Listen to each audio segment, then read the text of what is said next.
So, Namaskar, my dear friends. Bringers of the Dawn. And हम इसके chapter 3 पर आ गए हैं.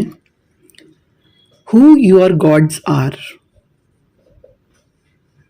आपके देवी देवता कौन हैं?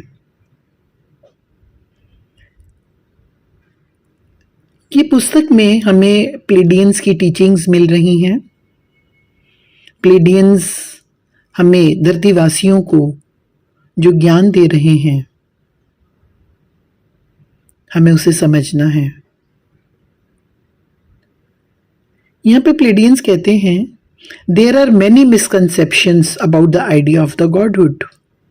बहुत सारे मिसकंसेप्शंस हैं आपके धरती के लोगों के भगवान गॉडहुड के बारे में. कहते हैं ये पूरी यूनिवर्स में इंटेलिजेंट लोग, इंटेलिजेंट बीइंग्स भरे हुए हैं, जो समय के साथ साथ, या ये कहेंगे इवॉल्व्ड थे, विकसित थे. उनके पास हर तरह की कैपेबिलिटीज थी. उन्होंने अपनी जो उनकी क्रियाएं थी, उनके फंक्शंस थे, उनकी लीलाएं थी, उन्होंने उसको एक्सप्रेस किया अपनी रचनात्मकता के द्वारा. सबसे महत्वपूर्ण बात यह है कि तुम्हारे या अस्तित्व की और चेतना की सबसे महत्वपूर्ण बात यह है कि आप क्या क्रिएट कर पाते हो. क्रिएटिविटी, आप क्या कर पाते हो. धरती के देवता बहुत कुछ, कैसे उन्होंने अपने आप को एक्सप्रेस किया.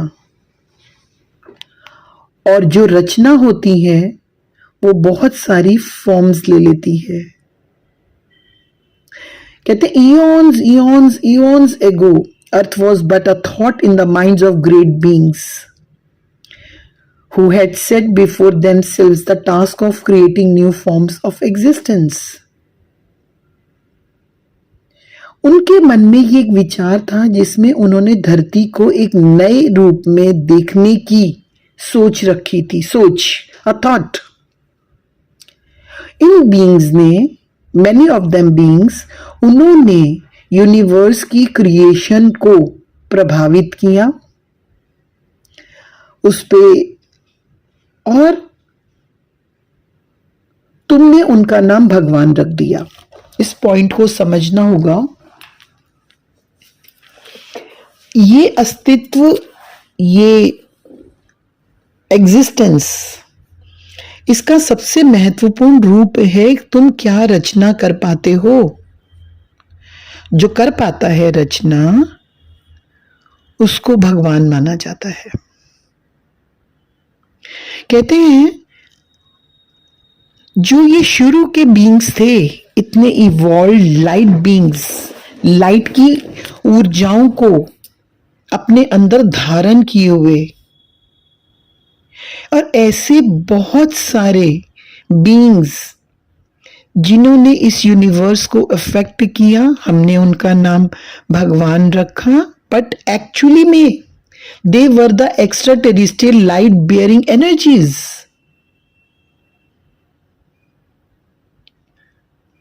जो प्राइम क्रिएटर से अलग हो गई थी. We can say in actuality they were extraterrestrial light-bearing energies far removed from prime creator. We rarely use the term God with a big G. और ये टर्म यूज करते ही हम, आप ह्यूमन बीइंग्स, उस भगवान से, समझो इस पॉइंट को, समझो इस पॉइंट को बोलते ही हम उस सत्ता से, उस परम सत्ता से, उस ईश्वर से, उस सर्वशक्तिमान शक्ति से अलग हो जाते हैं. क्यों? क्योंकि अब कैपिटल जी गॉड वो सबसे बड़ा है. तो यहां पे जो प्लेडियंस हमें इस अपनी याद को याद दिला रहे हैं, जो हम 12 डीएनए बोलते हैं, 12 डीएनए। हम अपने आप को देखते हैं कि we are the extension of prime creator, मेरे अंदर वो परमात्मा स्वयं विराजित है। We see ourselves as an extension of prime creator, always gathering information, going off on adventures and doing whatever we need to do to make our lives more interesting and challenging, so that we can feed prime creator. As we feed prime creator through our schemes and our endeavors, we endow prime creator with greater energy to give to new creations.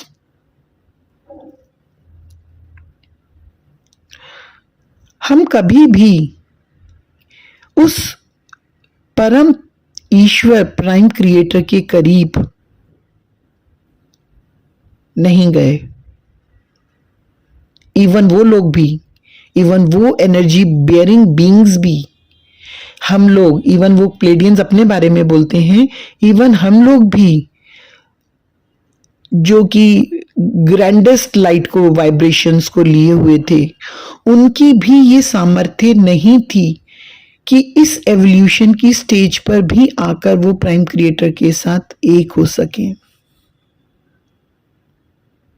हमारी ये इच्छा है हमारी evolution में कि हम उस prime creator की एक झलक भी पा सकें। हम ये जानते हैं ये संभव है, हम ये जानते हैं ये संभव है, तो हम उस ओर हैं।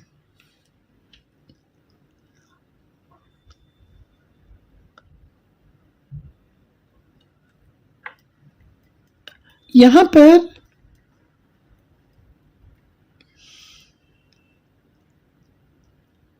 कहते हैं धरती पर बहुत से लोगों ने यह अनुभव किया, वो परमात्मा के साथ एक हो गए हैं, परमात्मा के साथ विलीन हो गए हैं। हो सकता है वो प्राइम क्रिएटर के एक हिस्से के साथ विलीन हो गए हों। इस पॉइंट को समझिए, जो उस समय उनके कंपन के अनुकूल हो। वो ये कहते हैं कि चेतना का विकास और जानकारी रखने की क्षमता ही व्यक्ति को जो प्राइम क्रिएटर है उसके निकट आने की अनुमति देती है। यानी आपकी जो चेतना है, आपकी कॉन्शियसनेस है, वो इतनी विकसित होनी चाहिए, आपकी जानकारी रखने की क्षमता, जो इंफॉर्मेशंस आपको दी जा रही है आप उसको समझ पाओ, ले पाओ, वही आपको उस प्राइम क्रिएटर के करीब लेकर जाएगी। बहुत से लोगों ने पृथ्वी पर कहा हम परमात्मा के साथ विलीन हो गए। मैं रिपीट कर रही हूँ, इस पॉइंट को रिपीट कर रही हूँ।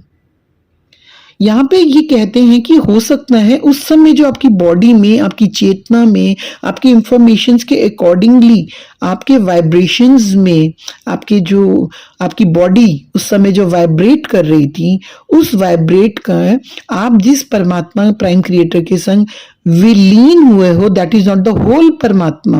Are you getting it? That is just a part of that prime creator.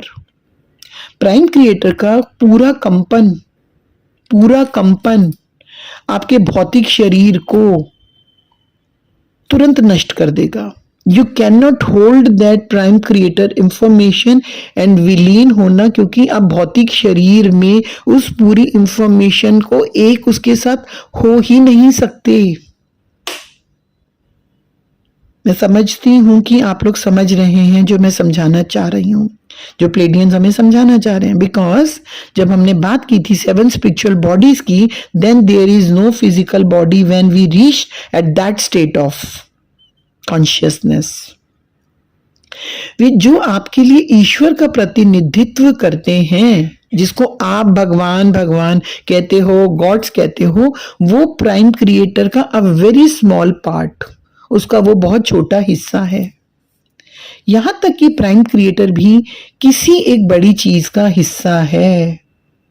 ये बात हमें प्लेडियंस बोल रहे हैं, जिसको आप उत्पत्ति कर्ता कहते हो। अब वो जो आपको समझाने की कोशिश करें, आप सब लोग अपनी अपनी चेतना की बुद्धि के अनुसार इस वाले पॉइंट को ध्यान से सुनोगे, अपने भीतर उतारोगे। प्राइम क्रिएटर हमेशा ये खोजता रहता है कि यह किसी दूसरे रचना की संतान है। यह आत्म खोज और जागरूकता की निरंतर प्रक्रिया में है। याद रखना है, चेतना सभी चीजों के भीतर होती है। कॉन्शियसनेस सबके अंदर है, केवल तुम्हारे अंदर नहीं है। और चेतना सदा है। चेतना का कभी आविष्कार नहीं हुआ कि तुमने चेतना को जन्म दिया। No, it is not. चेतना का कभी आविष्कार नहीं हुआ है। चेतना को किसी ने जन्म नहीं दिया है। बस चेतना है, मैं एक चेतना हूं, बस ये जानना है। I am a consciousness. और आपको ये जानना, मैं चेतना हूं, ये जानना ही आपको उस प्राइम क्रिएटर के सबसे अधिक ले जाएगा, because that is also a consciousness. जब आप जान लेते हो, जब आप इस नोइंग में आ जाते हो, ये आप प्राइम क्रिएटर के सबसे करीब आ जाते हो। जब आप जो भी जानते हो उस पर भरोसा कर लेते हो, नॉट डाउटफुल, फॉर एवर, तब आप अपने भीतर के भगवान को एक्टिव कर देते हो। इस समय प्लैनेट अर्थ पर एक बहुत बड़ी जागरूकता चल रही है, एक बहुत बड़ा एक एक, एक जो चल रहा है ये कि वास्तव में ये जो दुनिया है ये क्या है, क्या है।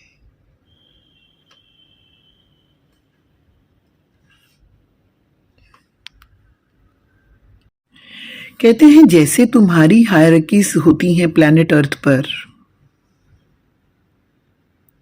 शायद तुम इसके बारे में जानते हो या नहीं जानते हो, ऐसे ही कॉस्मोस में भी हायरार्कीज होती हैं। You can live within a certain area and you not be aware that any hierarchy exists. You can farm your land, pay your taxes. आप अपने खेती बाड़ी कर सकते हो, टैक्स देख सकते हो, डिसाइड करते हो मुझे वोट देना है, मुझे वोट नहीं देना है, ये सब चीज़ें आप डिसाइड करते हो। आपको ये समझना इम्पॉर्टेंट है कि जैसे ब्यूरोक्रेसीज होती हैं या हायरार्कीज होती हैं वो एग्जिस्ट करती हैं, और जैसे ये जो ऑर्गेनाइजेशंस होती हैं इनके डिफरेंट एक्सपीरियंसेस होते हैं समय के अनुसार।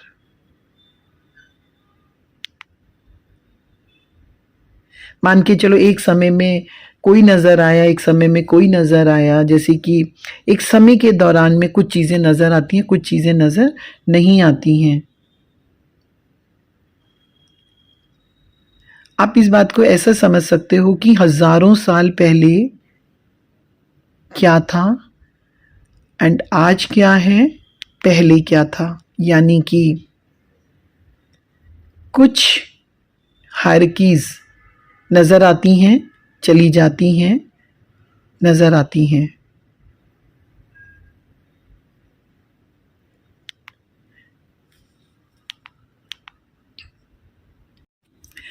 आप जो इस समय धरती पर हो, आपको ऐसा समझना होगा कि ये प्लैनेट अभी एक बहुत बड़े सरप्राइज के लिए तैयार है। आप इस समय आए हो धरती पर, आपका जरूर एक पर्पस है, certain purpose. Those creator gods who rearranged the human species are returning back. Some of them are already here. This planet has been visited over and over again, and many different forms of human being have been seeded here through a variety of experiments. मैंने इस chapter के शुरू में बताया कि रचना के करीब वो होता है जो अलग अलग प्रकार की रचनाएं करता है। यहाँ पे बहुत सारे एक्सपेरिमेंट्स हुए अर्थ पर, अर्थ के इतिहास में बहुत सारे ऐसे फैक्टर्स हुए जिन्होंने धरती को प्रभावित किया।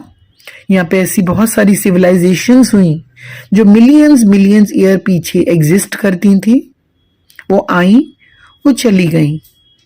कुछ सिविलाइजेशंस ऐसी थी जिन्होंने आपको प्रभावित किया, जिनकी टर्म आप गॉड बोलते हो, जिस टर्म को आप गॉड बोलते हो। अब यहाँ पे आपके भीतर जो भी नाम आ रहे हैं, इमेजेस आ रही हैं, आप उसके हिसाब से समझ सकते हो। हम धरती पर देखते हैं किसी समय में किसी का नाम का बोलबाला, कभी किसी चीज का बोलबाला, तो इस बात का जिक्र यहाँ पे प्लेडियंस कर रहे हैं। अब जो दृश्य पृथ्वी पर है वो एक गैग्नेटिक शिफ्ट का है। जो देख रहे हैं, जो क्रिएटर गॉड्स हैं, जो इस प्लैनेट पर देखते हैं, वो भौतिक शरीर भी धारण कर सकते हैं। The creator gods who have been ruling this planet have the ability to become physical, though mostly they exist in other dimensions. वो दूसरी डायमेंशंस में रहते हैं, लेकिन वो धरती पर भौतिक शरीर ले सकते हैं। They keep Earth in a certain vibrational frequency while they create emotional trauma to nourish themselves. There are some beings who honor life before everything else, and there are also beings who do not honor life and do not understand their connection to it. बहुत से लोग आपने देखे होंगे जीवन के प्रति बहुत सम्मान रखते हैं, आदर रखते हैं। बहुत से लोग होंगे जो जीवन के प्रति उनको कोई कनेक्शन ही फील नहीं होता, वो अपने जीवन का कोई सम्मान ही नहीं करते। आपको ये बात समझने में शायद मुश्किल हो रहा होगा। Consciousness feeds consciousness. It is hard for you to understand this concept because you feed yourself with food. आप इस बात को शायद समझने में मुश्किल हो रहे होंगे क्योंकि आप तो अपने आप को चलाने के लिए खाना खाते हो, भोजन करते हो। कुछ बीइंग्स के लिए the food for some beings is consciousness. All food contains consciousness at some point in its own development, whether you fry it, boil it, or pick it from the garden. You indigest it and keep yourself nourished. आप इस बात को, इस point को समझो। जैसे आप बगीचे से, खेतों से सब्जियां तोड़ते हो, उन्हें उबालते हो, पकाते हो, तलते हो, जो भी करते हो, और इससे आप अपने पेट की क्षुधा को शांत करते हो, आप अपने आप का पोषण पाते हो। ऐसे ही तुम्हारी भावनाएं किसी और का भोजन हो सकती हैं। वो क्या उठाएंगे? उनका पेट कैसे भरेगा?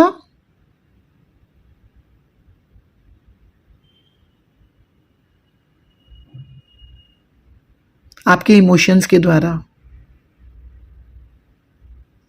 यहां पे ऐसे हैं जिनका there are those who live off the vibration of love and that group would like to reestablish the food of love on this planet. वो चाहते हैं इस पृथ्वी ग्रह पर प्रेम का भोजन, उसकी परवरिश हो। They would like to turn this universe into the frequency of love so that it can have like the opportunity to go out and seed other worlds. आप इस पॉइंट को जो प्लेडियंस हमें बता रहे हैं, आपको बिल्कुल एक तरफ से खाली होके समझना होगा। वो चाहते हैं कि पृथ्वी पर दोबारा वो प्रेम की भावनाएं पले, बढ़ें, ग्रो करें, प्रेम हो, ताकि इस प्रेम से हमारी धरती की फ्रीक्वेंसी बढ़े और वो दूसरी दुनिया को भी क्योंकि प्रभावित करेगी। आप ये सोच सकते हो, अगर धरती पे प्रेम कम है तो कितने और बीइंग्स जिनका भोजन ही प्रेम है, वो किस तरह से भूखे होंगे। आई होप आप ऐसा समझ सकते हो। मान के चलो आप एक ऐसी हायर वाइब्रेशन बीइंग्स जिनका भोजन भावनाएं हैं और वो प्रेम को खाते हैं, वो उनका प्रेम से वो होता है। मैं किसी भी देवी देवताओं का नाम नहीं ले रही हूं इस समय, लेकिन तुम समझ रहे हो जो मैं कहना चाहती हूं। कुछ तुम लोग गीता की बातें याद कर सकते हो, अपने अपने ग्रंथों, धर्मों, अपने मन की विश्वासों के अनुसार तुम्हें जो याद करना है इस समय याद करो और ध्यान से इस बात को समझो। सब क्या चाहते हैं? सब क्या चाहते हैं? जिनको हम देवी देवता कहते हैं, उन्होंने बार बार धरती पर आकर क्या संदेश दिया? उन्होंने किस चीज के बीज बोने चाहे? उन्होंने धरती पर ऐसा क्या था जिसको उखाड़ना चाहा? वो क्या चाहते होंगे? उनका पोषण क्या है? बस वो दोबारा आ रहे हैं, वो दोबारा आ गए हैं, हम सबके बीच में हैं। वो मुकुटधारी नहीं होंगे, उनके रूप वो नहीं होंगे, लेकिन वो तुम्हारे आसपास होंगे, तुम्हारे सामने होंगे। बस उनकी एक ही चाहत है, इस प्लेनेट अर्थ की एनर्जीज को, प्रेम की ऊर्जा को बदल देना। और तुम वो प्रेजेंट करते हो my dear friends. You represent the group of light and you have agreed to come back on the planet Earth. तुम यहाँ पे क्या कर रहे हो? सोच के देखो तुम क्या कर रहे हो, क्योंकि तुम एक असाइनमेंट के ऊपर हो। तुम्हें ये असाइनमेंट तुमने लिया था, तुम्हें दिया गया था। तुम अपने भौतिक शरीरों को लेकर इस दुनिया के अंदर आकर बैठ गए हो और तुम्हारी ही इंटेंशन है, जो तुम्हें चैन नहीं मिलता, हमें क्या करना है, हमारा पर्पस क्या है, पहचानो। तुम सबको सिलेक्ट किया गया। You all selected with great care the genetic lines that would best give you head starts with all of this. Each of you chose a genetic history through which members of the family of light have threaded. तुम्हारे भीतर वो DNA है, तुम्हारे भीतर, तुम्हारे इतिहास में वो है जिसको लेके तुम धरती पर पैदा हो गए हो इस समय, ताकि तुम उसी अपने अंदर के इंकोडेड जो थ्रेड है उस प्रेम को इस दुनिया में फैला दो।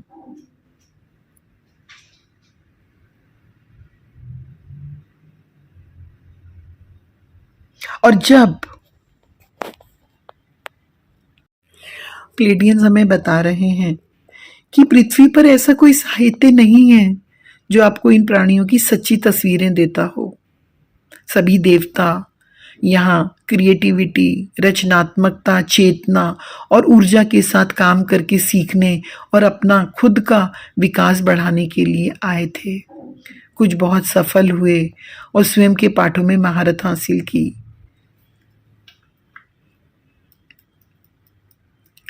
प्राचीन काल के ये देवता कौन थे? वे प्राणी थे जो सक्षम थे वास्तविकता को बदलने के लिए, वास्तविकता को स्थानांतरित करने के लिए, ट्रांसफर करने के लिए, आई कैन से।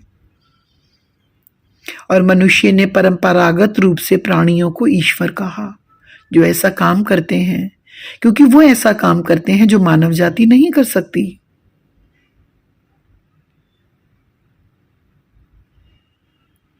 इन प्राणियों को अलग अलग नामों से देखा गया।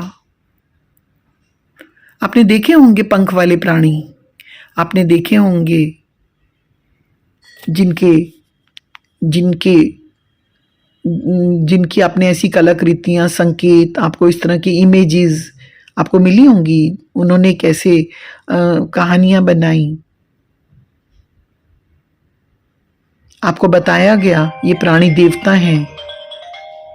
आपको उनकी पूजा करना, उनका पालन करना, उनकी पूजा करना सिखाया गया। अब सच्चाई सामने आने वाली है। मैं दोबारा इस पॉइंट को आगे से और इलैबोरेट करना चाहती हूँ। कहते हैं कि जब ये तरह का एक धरती पर परिवर्तन हुआ, छापा मारना समझ लीजिए कि अचानक आए, तो आप लोगों के पास ज़बरदस्त क्षमताएं थी। मनुष्य के जो बेस था उसमें बायोजेनेटिक जानकारियां थी। ये अंतरआयामी था, आप कई चीज़ें कर सकते थे। उस समय बहुत कुछ जानती थी जो प्रजाति रहती थी। जो खुद को भगवान के रूप में पेश कर रहे थे, उस तरह की क्षमताएं उन प्रजातियों में भी थी। एक बायोजेनेटिक हेरफेर किया गया, बहुत विनाश हुआ। जहां जो पूरी तरह से वो नष्ट नहीं हुए थे, जो मूल डेटाबेस बिखरा हुआ था, एक सुंदर लाइब्रेरी समझ लो जहाँ पे सारी सूचनाओं को किया गया हो, सूचीबद्ध किया गया है, एक लाइन से रखा गया है, इस तरह से जो करके किया गया है। लेकिन अब इस तरह की सूचनाओं को हम ये कह सकते हैं कि आप कुछ भी पा सकते थे जिन्हें आप खोजना चाहते थे। जब डेटा को अनप्लग करने के लिए बायोजेनेटिक चेंजेस हुए तो ये ऐसा था जैसे किसी ने पूरा की पूरी इस प्रणाली को छिपा दिया। ये इस प्रकार से हो गया जैसे सारी बुक्स को अलमारियों में से निकाल दिया गया हो, लाइब्रेरी से हटा दिया गया हो। ये इस प्रकार से हो गया जैसे किसी दरवाजे पर उन सारी इंफॉर्मेशंस को, किताबों को ढेर कर दिया हो ताकि उसमें कुछ भी ना बचे। बस इसी तरह से आपके डीएनए को काफ़ी समय पहले जिन लोगों ने इस पृथ्वी पर अटैक किया था उन्होंने उसे बिखरा दिया, खंगाल दिया। अब हम आपको एक कहानी सुना रहे हैं। ये कहानी ही तो है। हमने बोला आपके दिमाग से नहीं बल्कि मेमोरी बैंकों के लिए ये कहानी सुना रहे हैं ताकि आपके भीतर आपके पार्ट में, कोशिका के किसी भी भाग में यदि ये कहानी याद हो तो आप ये समझना शुरू कर दें। ये सारी इंफॉर्मेशंस बिखरी हुई थी, उनके पास कोई आदेश नहीं था, लेकिन उसे कोशिकाओं के अंदर छोड़ दिया गया था। आपके साथ खेलने और आपके कार्य को करने के लिए केवल एक जानकारी बची थी, वह थी डबल हेलिक्स। डबल हेलिक्स के साथ कई डेटाबेस बंद हो गए जिससे आप बहुत कम डेटा के साथ काम करना शुरू कर दिया। आपका डेटा ही कम हो गया।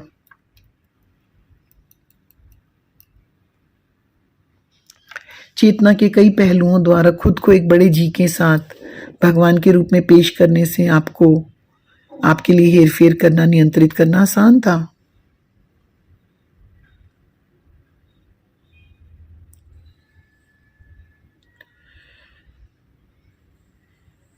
कहते हैं उन्होंने डीएनए को बदल दिया, आपको डबल हेलिक्स दिया ताकि आप अज्ञानता में रह सकें। अब आप स्वयं के रेडियो के डायल को चालू नहीं कर सकते थे। यदि आप एक छोटे से कमरे में बंद हो और आपको आगे बढ़ने की जगह ना दी जाए और आप कभी अपने आप को भी व्यक्त ना कर सकें, आपको हजारों हजारों वर्षों के लिए इस कोड के साथ एक सीमित डीएनए के साथ फिट होने के लिए मजबूर किया गया।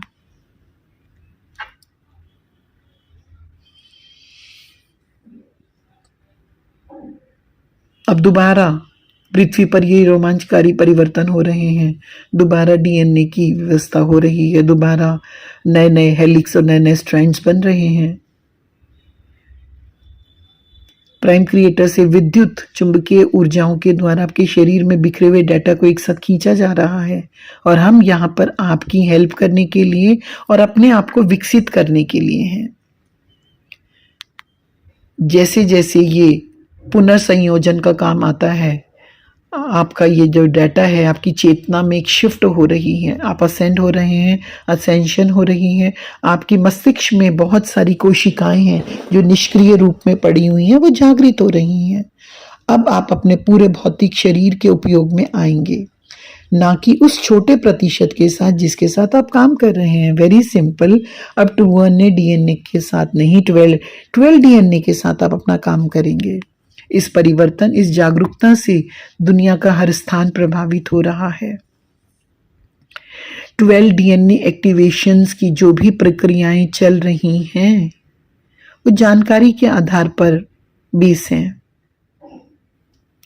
आप में से जो भी इस लाइट के संरक्षक हैं, आप में से, तुम में से, हम में से, वो इस पूरी वर्तमान वास्तविकता को बदलना चाहते हैं। वो यहाँ पे नए नए विकल्पों को लाना चाहते हैं। बहुत सारे वाइब्रेशंस को यहाँ पर डाला जा रहा है, समझाया जा रहा है। समय बदल रहा है, ऊर्जा बड़ी होती जा रही है।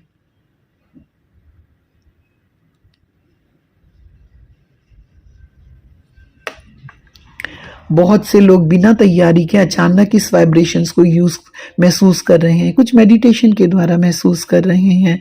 बहुत से लोग बिना तैयारी के अचानक इस ऊर्जा को महसूस करने लगेंगे, इन डेटास को लेने लगेंगे, सूचनाओं को लेने लगेंगे। चेतना के नए नए मार्ग, नई वास्तविकताएं, नए विकल्प का निर्माण हो रहा है, जीने के नए तरीके आ रहे हैं। निश्चित रूप से आपके उस समाज का पतन निश्चित है जिसमें लाइट नहीं है। ये जो निर्माता देवता हैं, ये अंतरिक्ष प्राणी हैं जिनका अंतरिक्ष में अपना घर है।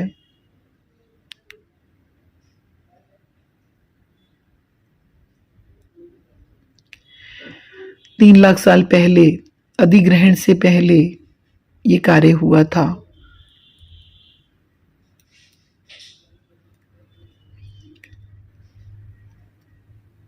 अब आप यदि अंतरिक्ष के उन प्राणियों के, उन अंधेरी ताकतों के प्रति बात करते हैं कि वे बुरे हैं, तो ये समझिए वो बेखबर हैं और वे ऐसी व्यवस्थाएं बनाते हैं जो बेखबर हैं, क्योंकि इसी तरह उनका मानना है कि उन्हें काम करना है।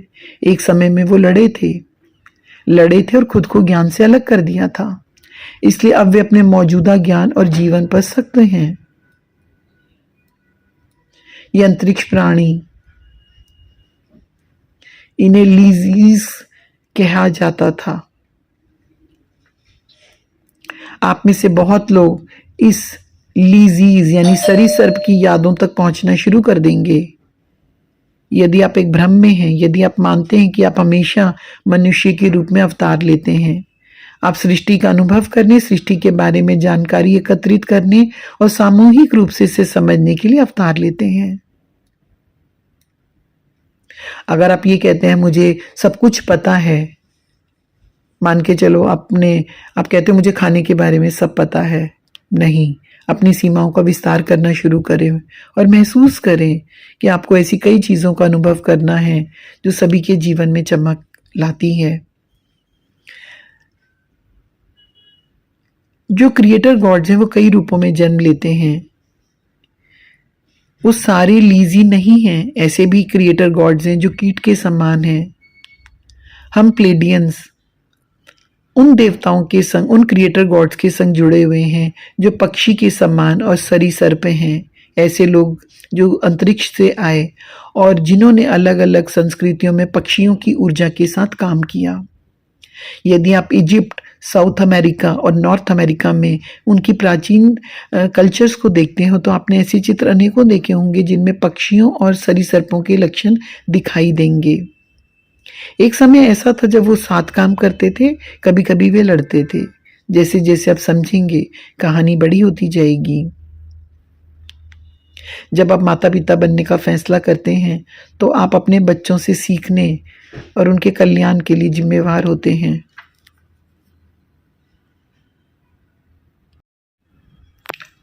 यहाँ पे अब समझना होगा कि जो वाइब्रेशंस की सीमा है अब इसको स्थानांतरित कर दिया गया है और बाहर से ऊर्जा ग्रह को बदलने के लिए काम हो रहा है। ये ऊर्जाएं आपका काम करती हैं, वे ग्रह को बाहर से नहीं बदल सकते, ग्रह को अंदर से बदलना होगा, प्लैनेट अर्थ को।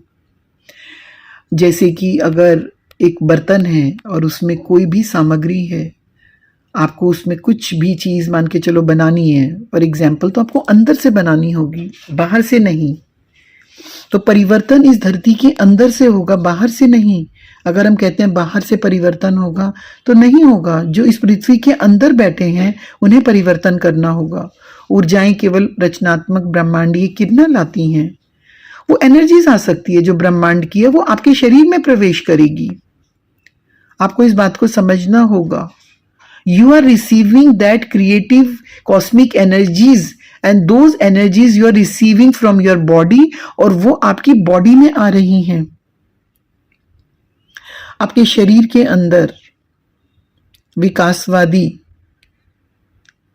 एक क्वांटम जंप्स लग रहे हैं। एक बार जब आप ऊर्जाओं को, भावनाओं के उचित उपयोग को समझ लेते हो, आप अपनी फ्रीक्वेंसीज पर नियंत्रण करना शुरू कर देते हो और तब आप इन किरणों को प्रसारित एक्सपैंड करने में सक्षम होंगे।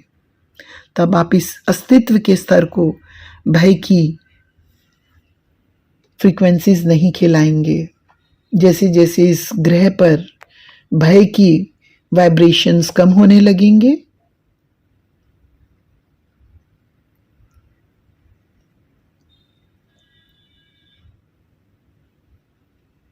आप उन फ्रीक्वेंसीज को प्रेम की फ्रीक्वेंसीज में बदलने के लिए तैयार हो जाएंगे। इस तरह से समझ लीजिए, डर खत्म हुआ तो जिन लोगों का पोषण डर है वो उससे दूर रहने लगेंगे, प्रेम बढ़ने लगेगा और वो प्रेम की ऊर्जाएं बढ़ने लगेंगी और प्लैनेट अर्थ पर वो परिवर्तन हो जाएगा।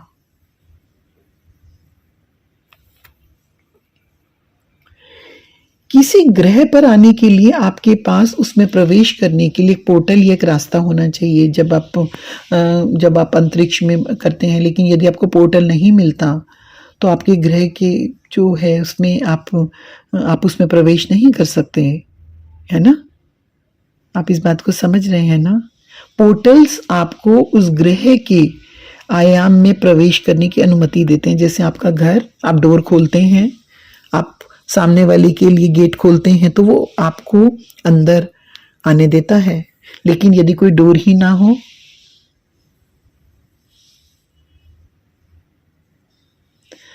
तो आप जब ये मल्टी डायमेंशनल एक्सपीरियंस करते हो, आपके भीतर के वो सारे पोर्टल्स खुलते हैं। पृथ्वी ने के अलग अलग पोर्टल्स पर जिन्होंने अलग अलग प्रजातियों के संग, अंतरिक्षीय क्रिएटर गॉड्स के संग काम किया, उसे अनुमति दी। आप ध्यान से इस बात को समझिए। इस समय जिस विशाल पोर्टल पर लड़ाई लड़ी जा रही है वो मिडल ईस्ट का पोर्टल है। मिडल ईस्ट का पोर्टल है। यदि आप पृथ्वी के इतिहास के बारे में सोचते हो तो आप पहचान लेंगे कि पोर्टल में धर्म और सभ्यता के नाम पर कितने नाटक पेश हुए हैं। ये एक बहुत बड़ा पोर्टल है, 1000 मील या उससे भी अधिक दायरे का। ये वह पोर्टल है जिसका उपयोग लीजीज किया करते थे। कुछ हद तक लीजीज ने इस पोर्टल को नियंत्रित किया है, उन्होंने इसका इस्तेमाल किया है अपने भूमिगत ठिकानों और गुफाओं को बनाने के लिए, जिसके साथ वो काम करते हैं। मेसोपोटामिया की जो ओल्ड सिविलाइजेशन टाइग्रिस और यूफ्रेटिस नदियों के बीच एक अंतरिक्ष उपनिवेश था जहां एक सभ्यता का परिचय हुआ था। और अगर हम कुवैत को देखते हैं तो वो इस क्षेत्र के मुहाने पर बैठता है। लीजीज आबादी के भीतर वे लोग हैं जो परोपकारी हैं, जो पुरुषवादी हैं। हम आपको ये सब क्यों बता रहे हैं? आपको इस जानने की आवश्यकता क्या है? आपको इसे जानने की जरूरत है, क्योंकि लीजी वास्तविकता आपके आयाम के साथ दोबारा विलय हो रही है। चेतना में आपकी एक विकसित होने की जो छलांग है, जो जंप है, उसका हिस्सा केवल प्रेम और प्रकाश में जाना है। रोज केवल भोजन करना नहीं है।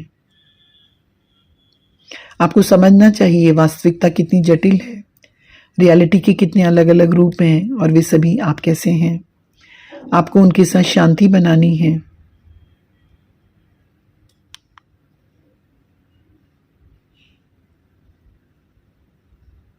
आपको वापस प्राइम क्रिएटर के पास आना है।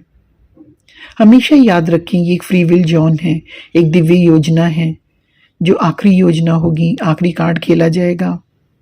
आप सभी को याद ही होगा कि ये आखिरी इक्का है।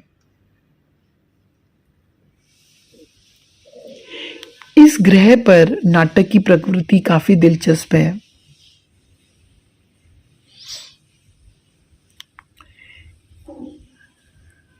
आप अपने लिए हर उस चीज को आकर्षित महसूस कर रहे हैं जिसे आपने कभी किया है, ताकि आप वह सब कुछ महसूस कर सकें जो आपको महसूस करने की आवश्यकता है।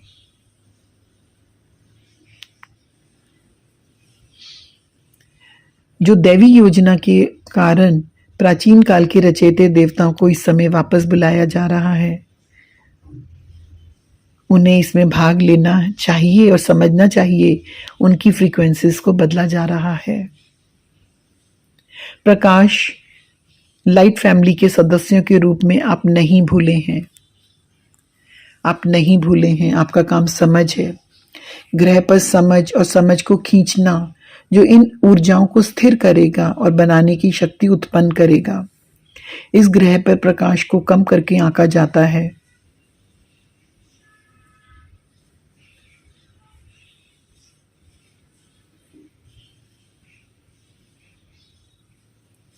अब आपको भीतर से बदलना है।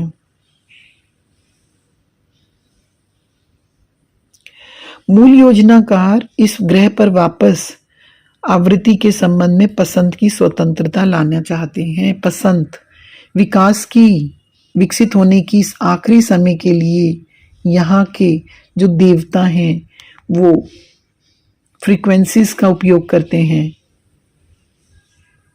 और पसंद की स्वतंत्रता कि मुझे क्या लाइक है वे आपको नहीं देते हैं। वे आपको वास्तविकता की झूठी तस्वीर दिखाकर आपकी मानसिक ऊर्जा को लूटते हैं।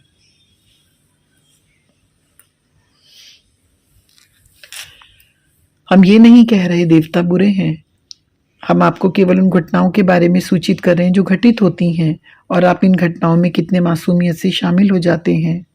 आपको ये एहसास ही नहीं होता। ये स्थितियां आपको एक निश्चित तरीके से सोचने या महसूस करने और एक निश्चित चेतना के साथ कंपन करने के लिए स्थापित की गई हैं। हम वही खेल खेलते हैं। यदि आप पीछे मुड़कर देखें हमने क्या किया, तो क्या हमने जानबूझकर आपके लिए फ्रीक्वेंसी मॉड्यूलेशन की योजना नहीं बनाई है? क्या हमने आपको फंसाया नहीं है, आपको लुभाया नहीं है, आपको आपकी स्वतंत्र इच्छा के बारे में आश्वस्त नहीं किया है ताकि आप कर सकें? हमने वही किया जो बिल्डर्स करते हैं।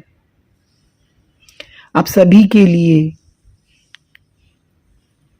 सांता क्लॉज की वो जो पुरानी परिभाषाएं हैं उनको छोड़ना,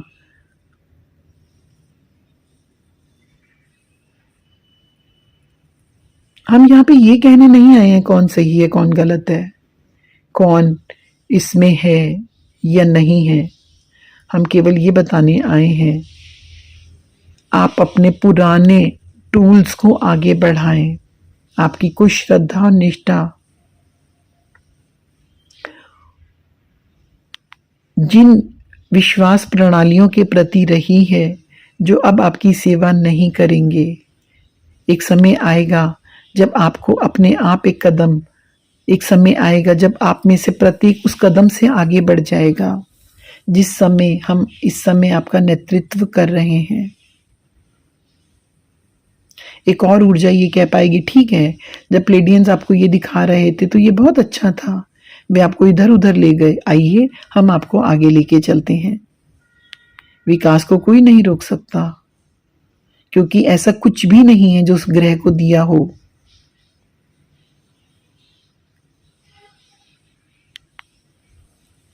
यदि आप सरीसर्प की कहानी को सुनते हैं तो आप देखते हैं कि इतिहास में जो पितृसत्तात्मक व्यवस्थाएं थी उनमें से बहुत सारे पात्र कार्य कर रहे थे। आपके देवता कौन हैं, इस बारे में आपको विचारों का विस्तार करना हमारा उद्देश्य है। आप विस्तार करें इस विचार को। जैसे आप क्रिएटिव कॉस्मिक एनर्जीज की फ्रीक्वेंसीज को पकड़ना सीखते हैं, आप इन देवताओं से मिलने के लिए तैयार हो जाएंगे।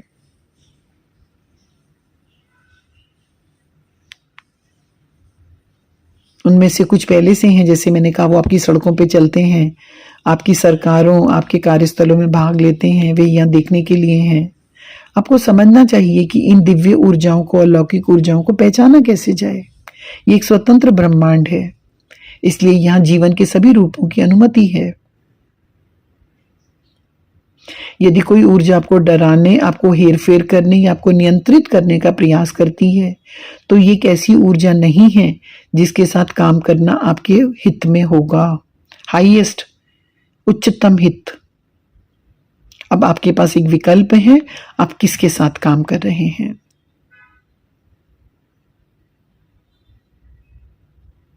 इसलिए नहीं कि किसी ने आपको बहुत जादुई क्षमताएं दिखा दी, बहुत शानदार तरीके से प्रेजेंट कर दिया अपने आप को, अलग अलग आवाजें निकालकर जादुई शानदार प्रदर्शन कर दिया, जादुई क्षमताएं दिखा दी, तो आप उस इकाई को आध्यात्मिक रूप से विकसित हुआ समझो।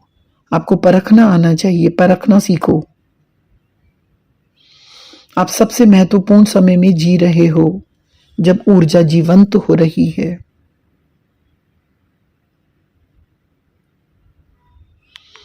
आप जो कुछ भी महसूस कर रहे हो वो आपके जीवित होने और आपकी छिपी छिपी क्षमता के प्रति जागृति का परिणाम है। चारों ओर हलचल चल रही है। तुम देवता हो, तुम यहां हो। जैसे ही आप अपने इतिहास के प्रति जाग जाओगे, अपने 12 डीएनए के प्रति जाग जाओगे, आप अपनी पुरानी आंखों को खोलना शुरू कर दोगे। ये हॉरस की आंख है। ये आंख इंसान की आंखों से नहीं बल्कि भगवान की नजर से देखती है। वे सभी चीजों का जुड़ाव और उद्देश्य देखते हैं। प्राचीन आंखें कई वास्तविकताओं को देखने, पूरी पिक्चर को देखने, पूरे इतिहास को जोड़ने में सक्षम हैं। जब आप अपने भीतर की ये प्राचीन आंखें खोल दोगे, आप ना केवल अपने पूरे व्यक्तित्व के व्यक्तिगत इतिहास के साथ जुड़ जाओगे, अपितु आप ग्रहों के इतिहास, कॉस्मिक इतिहास, यूनिवर्सल इतिहास से भी जुड़ जाओगे। आप जुड़ जाओगे अपने इतिहास के साथ। तो यहाँ पे प्लेडियंस हमसे जो संदेश दे रहे हैं वो ये दे रहे हैं कि आप अपनी वो जो हॉरस की आंखें हैं, जो इंसान की आंखों से नहीं भगवान की नज़र से देख रही हैं, उन आंखों को आप खोलने में समर्थ हैं। आप देखिए, अपना इतिहास देखिए, व्यक्तिगत इतिहास देखिए, ग्रहों का इतिहास देखिए, सार्वभौमिक इतिहास देखिए। तब तुम पाओगे कि तुम्हारे देवता कौन हैं, आप कौन हैं। इसके साथ ही चैप्टर 3 खत्म होता है। अब हम फिर मिलेंगे चैप्टर 4 के साथ। Thank you so much. या मैं चाहूँगी कि पल भर की मेडिटेशन आप लोग ज़रूर करें। पल भर के लिए आंखें बंद करें, आंखें बंद करें, अपने उस रूप को याद करें, उस ऊर्जा को ग्रहण करें, समेट के वापस अपने अंदर ले आएं और आप चुनाव करें और आप प्रसार करें ऊर्जा का, प्रेम की ऊर्जा का सब तरफ। धन्यवाद।